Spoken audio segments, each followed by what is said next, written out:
motivation it's kind of a strange word because it doesn't really mean what we think it means.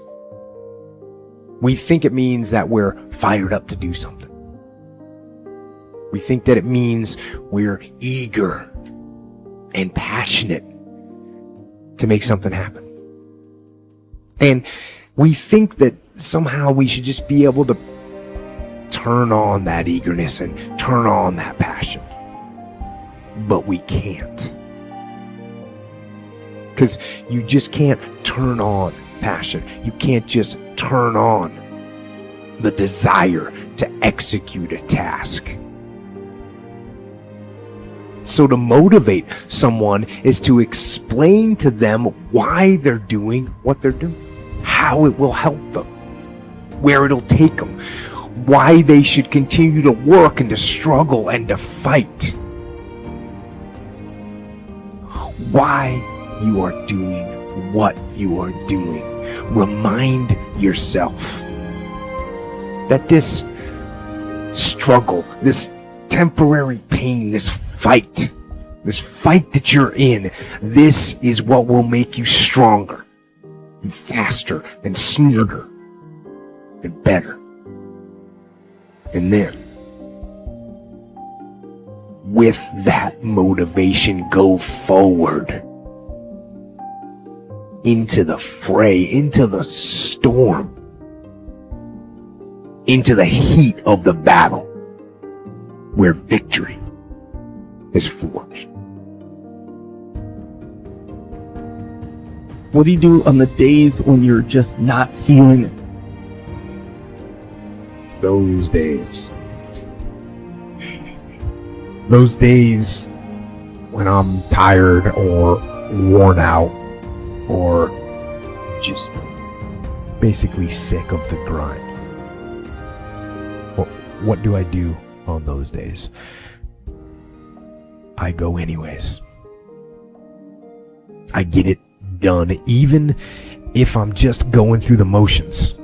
I go through the motions. I don't really want to work out. I work out. I really don't want to hammer on a project. I hammer on the project. Don't really want to get up and get out of bed. Yeah, I get up and get out of bed.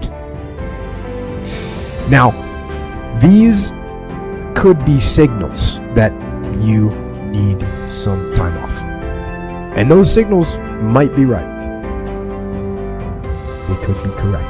But don't take today off. Not today. Wait until tomorrow. Don't give in to the immediate gratification that is whispering in your ear.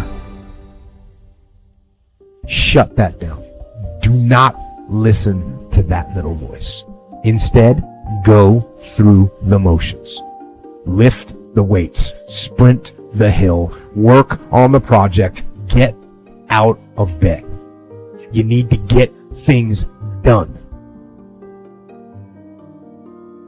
But if you are going to rest, that is one thing that you should procrastinate on. That's the one thing I want you to put off until tomorrow. And if, when tomorrow comes, you still feel like you need to rest or you need to take a chances are you will realize that the desire to rest was just weakness. It was just the desire to take the path of least resistance, the downhill path, the easy path.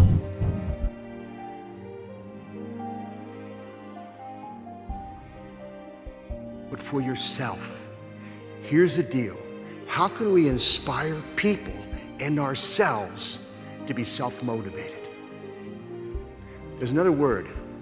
It's called empowerment. You've heard that word, right? Now, the management definition of empowerment is get her done. Just get her done. With fewer resources and less time, I empower you. Make it happen. I'm talking about feeling empowered. That's different. Feeling empowered is when you're self-motivated. Now, if you want to know if you feel empowered, or if your child, your student, your worker feels empowered, ask them 3 questions. And if they say yes to these 3 questions, they will feel empowered. And by the way, this is not based on common sense, it's based on research. But you've all been there, so it'll feel like common sense. Question number 1, can you do it? Albert Bandura calls it self-efficacy. Do you believe you can do it? Do you have the time, the knowledge, and the training to do what we're asking you to do? If you answer yes, good. Second question, will it work? Do you believe that we're asking you to do the process will work? Albert Bandura calls that response efficacy, believing that the behavior will lead to the ultimate outcomes. It will work. Third question, is it worth it? So we've had a training question, we've had an educational question. This is the motivational question. Do you believe the consequences? This is about consequences. B.F. Skinner taught us this, selection by consequences. Dale Carnegie quoted B.F. Skinner and said, from the day you were born, everything you did was because you wanted something for doing it. Consequences. Is it worth it? So you have to convince people that it's worth it. Now, by the way, if you answer yes to those 3 questions, you feel competent. Am I right? You feel competent at doing worthwhile work. You've all been there. When you feel competent at doing worthwhile work, you're more likely to be self-motivated. You've been there. No one has to be looking over you. You feel now here's the challenge, leaders, teachers. How do you inspire people to feel competent? Well, you give them feedback. You give them recognition.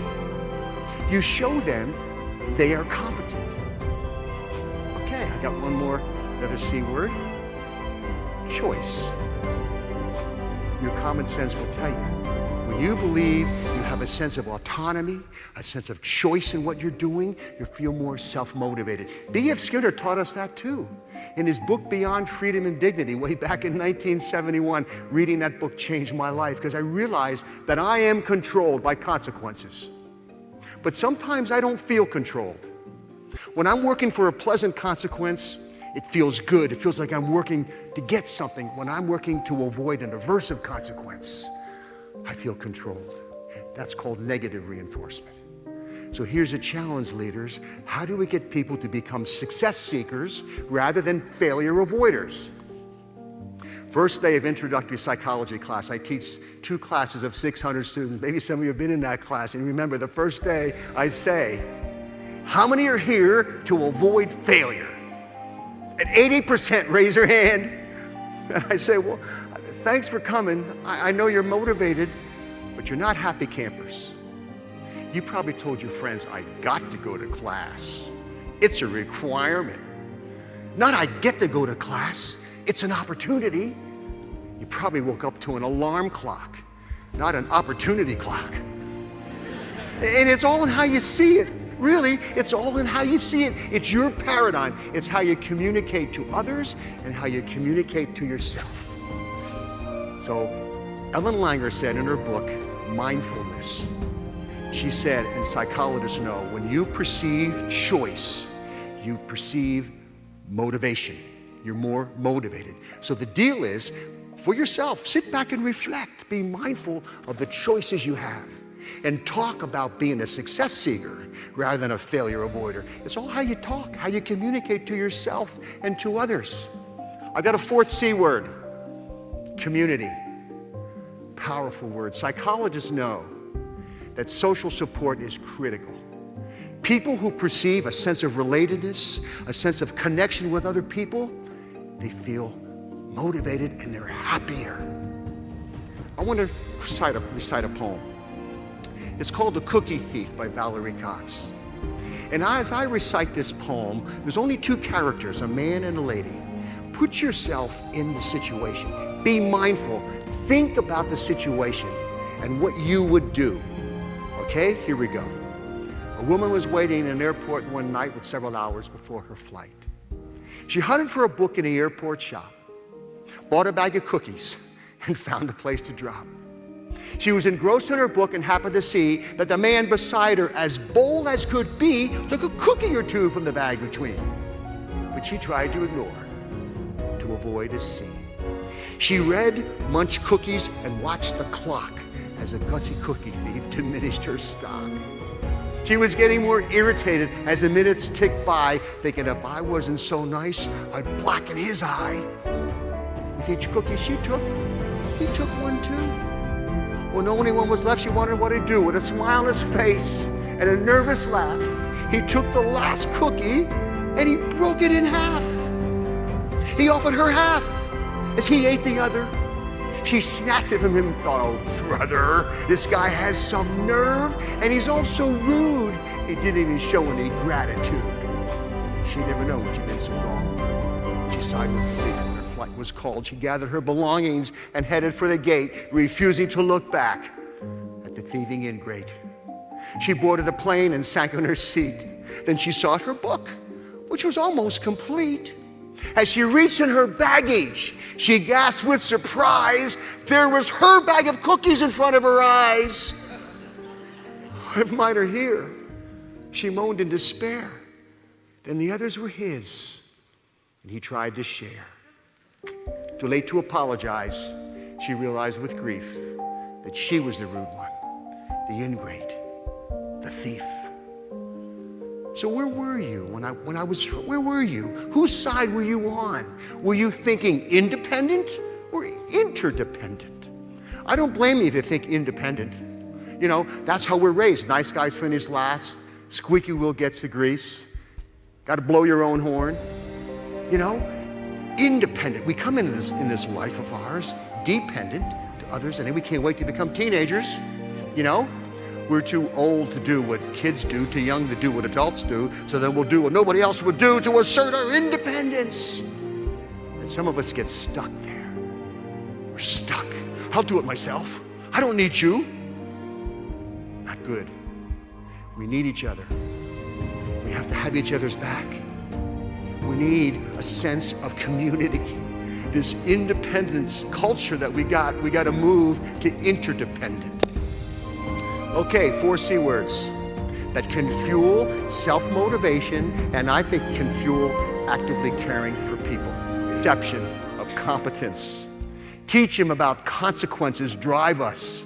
You know, let them perceive choice and let them know it's community. We're all in this together and we need each other. Thank you.